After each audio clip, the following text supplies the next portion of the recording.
घमंडी हाथी और चींटी की कहानी। एक जंगल में एक हाथी रहता था। उसे अपनी ताकत पर बद्धा घमंड था। वह अपने सामने दूसरे जानवरों को कुछ नहीं समझता था। अपने मजे के लिए वह उन्हें हर समय तंग करता था। वह कभी किसी पक्षी के पेड्डियाच पर बनाए घोंसले को उजाड़ देता, तो कभी पूरा का पूरा ही पेड्डच की उखाड़ देता। कभी बंदरों को उठाकर पटक देता, तो कभी खरगोशों को अपने पैरों तले रौंद देता। सभी जानवर उससे परेशान थे, लेकिन उसकी ताकत के सामने कुछ कर नहीं पाते थे। एक दिन हाथी नदी से पानी पीकर लौट रहा था। वहीं नदी किनारे एक पेड्डारिज के नीचे चींटियों का बिल था। आसपास ही चींटियां अपने काम में जुटी हुई थीं। बरसात के पहले वे अपने बिल में भोजन इकट्ठा करने मेहनत कर रही थीं। हाथी को मस्ती सूझी और उसने अपनी सूंड में भरा पानी चींटियों के बिल पर डाल दिया। चींटियों का बिल उजड़ गया। अपना घर उजड़ जाने के बाद भी डर के कारण चींटियां हाथी से कुछ कह नहीं पा रही थीं। लेकिन एक चींटी को बहुत गुस्सा आया। वह बिना डरे तेज आवाज में हाथी से बोली, ये क्या कर दिया तुमने?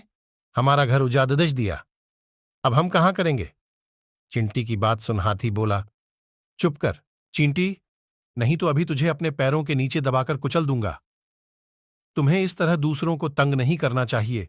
जब तुम्हें कोई तंग करेगा तब तुम्हें समझ आएगा। चींटी ने फिर से बिना डरे कहा, कौन मुझे तंग करेगा? तू पिद्दी सी तो है, तू मेरा क्या बिगाड़ डालेगी? तू मुझे जानती नहीं है क्या?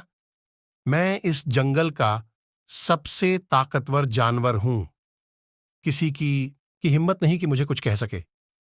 तूने पहली बार यह गलती की है, इसलिए माफ कर रहा हूं। आइंदा ध्यान रखना, नहीं तो मारी जाओगी। हाथी धमकाते हुए बोला। चिंटी उस समय तो चुप हो गई, लेकिन मन ही मन सोचने लगी कि इस घमंडी हाथी को सबक सिखाना जरूरी है, वरना ये यूं ही सबको यूं ही तंग करता रहेगा। ये मौका उसे उसी दिन शाम को मिल गया। उसने देखा एक पेडियाडियच के नीचे हाथी बड्ढे आराम से सो रहा है। चींटी उसकी सूंड में घुस गई और काटने लगी।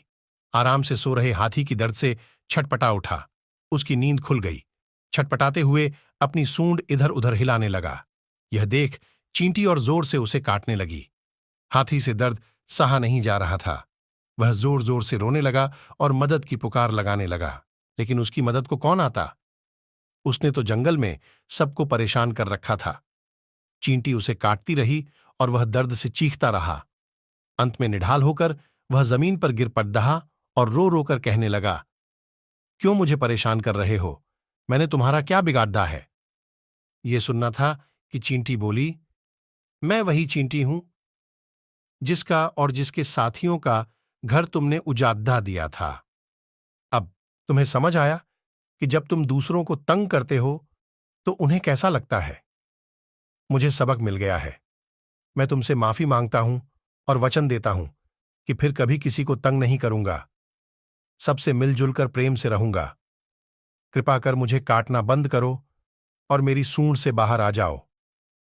हाथी रोते हुए बोला। चींटी को हाथी पर दया आ गई। उसे लगा कि अब हाथी का घमंड भी टूट गया है और उसे एक अच्छा सबक भी मिल गया है, इसलिए उसे माफ कर सुधरने का एक मौका देना चाहिए। चींटी हाथी की सूंड से बाहर आ गई। हाथी की जान में जान आई। उस दिन के बाद से हाथी सुधर गया। उसने जंगल के सभी जानवरों से अपने किए की माफी मांगी और वादा किया कि वह अब उन्हें कभी तंग नहीं। जानवरों ने उसे माफ कर दिया और उससे दोस्ती कर ली। हाथी भी सबका दोस्त बनकर बहुत खुश हुआ। सब जंगल में मिलजुल कर रहने लगे।